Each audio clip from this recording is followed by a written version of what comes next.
ایک تو عید بقرہ عید آنے والی ہے، کچھ اس کے وجوب کی، قربانی کے وجوب کی شرائط پہلے میں ذکر کر دیتا ہوں، پھر انشاءاللہ کویسچنز لیے جائیں گے۔ دیکھیں قربانی کے جب 3 دن آتے ہیں تو ویسے تو فقہاء نے فرمایا کہ ان 3 دنوں میں ہر عاقل بالغ مرد عورت اپنے اندر قربانی کی شرائط کو تلاش کرے، لیکن بہتر یہ ہے کہ فرض کر لیں اگر آپ پہ قربانی واجب ہوتی تو آپ کب جانور خریدتے ہیں؟ جیسے مثلا آپ کو اندازہ ہو کہ 1 ہفتے پہلے لے آتے یا 3 دن پہلے لے آتے، تو بس اس وقت آپ اپنے اندر یہ شرائط تلاش کیجئے گا۔ گھر کے جس فرد میں یہ شرطیں جمع ہوں گی اس پر عید الاضحیٰ کی قربانی کرنا واجب ہوگا۔ ہمارے یہاں عمومی طور پہ یہ دیکھا ہی نہیں جاتا، بس ابا جان قربانی کر رہے ہیں وہی کرتے چلے جاتے ہیں۔ بعض اوقات گھر والوں کے اندر ایک راؤنڈ لگتا ہے کہ اس سال والد صاحب کی قربانی اگلے سال والد صاحب نہیں کریں گے، امی کی طرف سے ہوگی، پھر وہ نہیں کریں گے تو دادی جان کی طرف سے ہوگی۔ اسی طرح بعض لوگ کویسچنز کرتے ہیں کہ ہم پہلی مرتبہ قربانی کر رہے ہیں تو سنا ہے کہ نبی کریم صلی اللہ علیہ وسلم کی جانب سے پہلی قربانی کرنی چاہیے۔ اسی طرح بعض لوگ یہ سمجھتے ہیں کہ پہلے والدین کی طرف سے ہوگی پھر ہم قربانی کرنا شروع کریں گے۔ یہ سب خیالات ٹھیک نہیں ہیں۔ پہلی بات یاد رکھیے گا کہ جس میں قربانی کی شرائط ہیں اس پہ قربانی واجب ہے، اسے تو اپنی طرف سے کرنی ہی ہوگی۔ تو یہ ہو سکتا ہے کہ والدہ میں قربانی کی شرائط جمع ہو، والد میں نہیں، تو ان پہ قربانی واجب نہیں ہوگی، والدہ پر ہوگی۔ اور یہ بھی پاسبل ہے کہ والد صاحب کے پاس بھی شرائط جمع ہیں، والدہ، بھابھی، بھائی، بچے، بہنیں جو بالغ ہیں، اور ایک گھر میں 10 قربانیاں واجب ہو رہی ہوتی ہیں لیکن پتہ ہی نہیں ہوتا۔ تو اس لیے جس پر قربانی واجب ہے اگر پہلی مرتبہ بھی ہے تو اسے واجب اپنی طرف سے کر کے ادا کرنا ہوگا۔ پھر یہ نہیں ہے کہ آپ نبی کریم صلی اللہ علیہ وسلم کی طرف سے کریں، کیونکہ رحمت کونین صلی اللہ علیہ وسلم کی طرف سے کریں گے تو وہ نفلی قربانی ہوگی، تو پھر آپ کا واجب تو رہ جائے گا، آپ گناہگار ہوں گے۔ ہاں اگر کوئی ایسا شخص جذبہ رکھتا ہے تو 2 جانور لے کر آئے یا 2 گائے کے حصے لے، ایک حصہ نبی کریم صلی اللہ علیہ وسلم کے نام پر اور ایک اپنی طرف منسوب کر کے کرے۔ لیکن بہرحال جس میں قربانی کی شرائط جمع ہیں اس پہ قربانی واجب ہے۔ اب وہ شرائط کیا ہیں؟ نمبر 1 مسلمان ہونا، کافر پر نہیں ہوتی، عاقل اور بالغ ہونا، پاگل، مجنون اور نابالغ بچے پہ قربانی واجب نہیں ہے۔ تیسرا مقیم ہونا، یعنی انسان مسافر نہ ہو۔ مسافر سے مراد جو شرعی مسافت ہوتی ہے کہ آپ شہر کی حدود سے باہر نکل گئے اور کم از کم 92 کلومیٹرز دور جانے کا ارادہ ہے۔ جیسے شہر کی حدود سے نکلیں گے مسافر ہیں، پھر اس وقت تک آپ مسافر رہیں گے جب تک آپ کسی اور شہر میں جا کر کم از کم 15 دن قیام کی نیت نہ کر لیں، یا پھر وہ آپ کا وطن اصلی ہو۔ وطن اصلی کہتے ہیں جیسے مثال کے طور پہ جہاں پر آپ پیدا ہوئے اور آپ کا آبائی گھر اب بھی وہاں موجود ہے، ماں باپ ہیں یا آبائی گھر موجود ہے کم از کم، وہ آپ کا وطن اصلی ہے۔ جیسے آپ کراچی میں کام کے لیے آئے اور پھر 2 دن کے لیے اپنے وطن اصلی میں چلے گئے قربانی کے ایام میں، تو وہ تو پھر آپ کا وطن اصلی ہے، جیسے آپ پہنچیں گے مقیم ہو جائیں گے۔ اور اسی طریقے سے اگر آپ نے کسی اور جگہ رہائش اختیار کر لی اور وہاں سے نکلنے کا ارادہ نہیں ہے کہ اب میں مستقل یہاں رہوں گا، وہ وطن اصلی ہوتا ہے۔ اور تیسرا کہیں پر آپ نے شادی کی ہو اور آپ کی زوجہ وہاں پر ہوتی ہوں، موجود ہیں، تو پھر آپ جیسے دوسرے سٹی میں چلے گئے، جیسے ہی اپنے اس شہر میں آئیں گے جہاں آپ نے شادی کی ہے اور زوجہ بھی ادھر ہونی چاہیے اس شہر میں، تو آپ مقیم خود بخود ہو جائیں گے، چاہے 2 دن کے لیے گئے ہوں۔ لیکن اس کے علاوہ اگر کوئی ہے ان تینوں چیزوں کے علاوہ تو کم از کم 15 دن کی نیت کریں گے تو مقیم ہوں گے، ورنہ مسافر رہیں گے۔ تو مسافر پہ قربانی واجب نہیں ہوتی ہے، مقیم پر واجب ہوتی ہے۔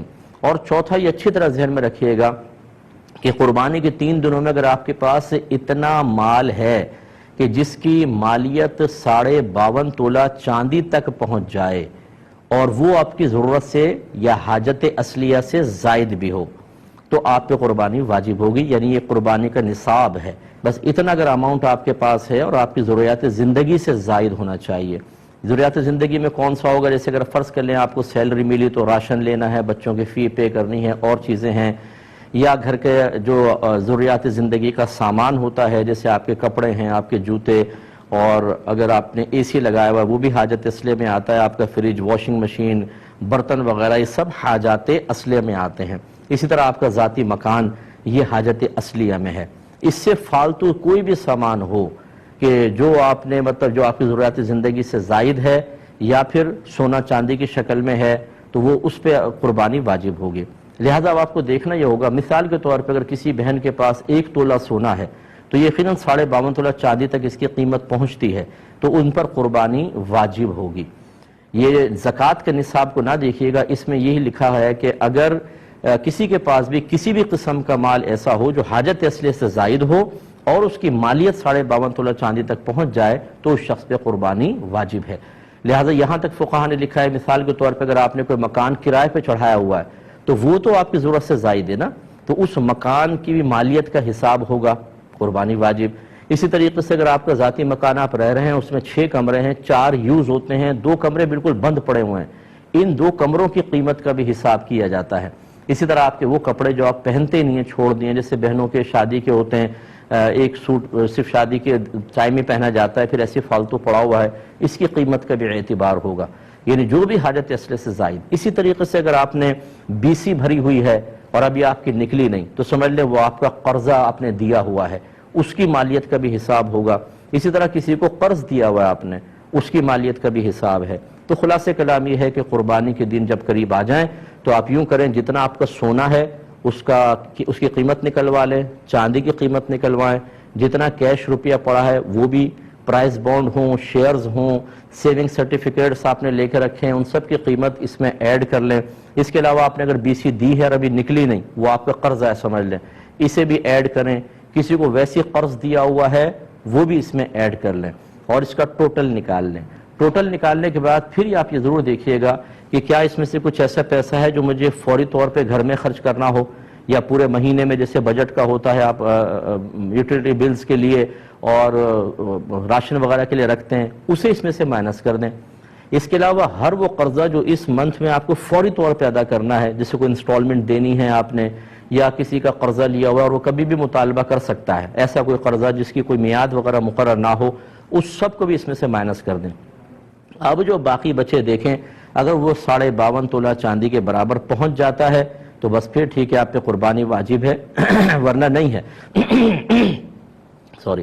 اسی طریقے سے آپ نے ان تمام چیزوں کو ایڈ کیا، قرض باہر نکالا، آپ نے کوئی مکان کرائے پہ دیا ہوا ہے، دکان کرائے پر دی ہوئی ہے، یا آپ دکان چلاتے ہیں، وہ دکان آپ کی حاجت اصلیہ سے زائد کے لائے گی، اس کی قیمت ایڈ کریں گے تو قربانی بن جائے گی۔ اس طریقے سے ہر گھر کا فرد قربانی کا حساب کرے۔ اچھا، جب اس قسم کے مسائل لوگ سنتے ہیں، چونکہ اس میں خرچہ ہوتا ہے، تو کہتے ہیں یہ تو ہم نے آج تک نہیں سنا تھا، پتہ نہیں کہاں سے مسائل نکال کر لے آئے۔ تو ہماری صحت پہ کوئی فرق نہیں پڑے گا، ہمارا کام ہے آپ کو سمجھانا۔ اگر آپ ایک ایسے ماحول میں رہے کہ جہاں آپ کو کسی نے یہ مسئلے نہیں بتائے تو وہ بتانا نہ بتانا وہ چھوڑ دیجئے، ہمارا کام تھا ان مسائل کو سیکھنا۔ اگر ہم ایسے ماحول میں تھے کہ جہاں کوئی بتانے والا نہیں تھا، یا ہم نے علماء سے کوئی کانٹیکٹ ہی نہیں رکھا، یا ہم کوئی دینی پروگرام ہی نہیں دیکھتے ہیں، ہمارا موبائل ریموٹ کنٹرول ہاتھ میں ہوتا ہے، ہر قسم کا سپورٹس کا چینل، فلم کا چینل، دیگر چینل چلتے ہیں، لیکن جب دینی چینل آتے ہیں تو ہم ان پروگرامز کو نہیں دیکھتے، تو اس میں کسی کا قصور نہیں۔ یہ وہ مسائل ہیں جن کا سیکھنا ہر عاقل بالغ مسلمان مرد و عورت پر لازم قرار دیا گیا ہے۔ اگر آپ نہیں سیکھیں گے اور لا علمی کی وجہ سے کوئی ایسی کوتاہی ہوئی ہے تو آپ قابل گرفت ہیں، بروز قیامت اللہ کی بارگاہ میں حساب دینا ہوگا۔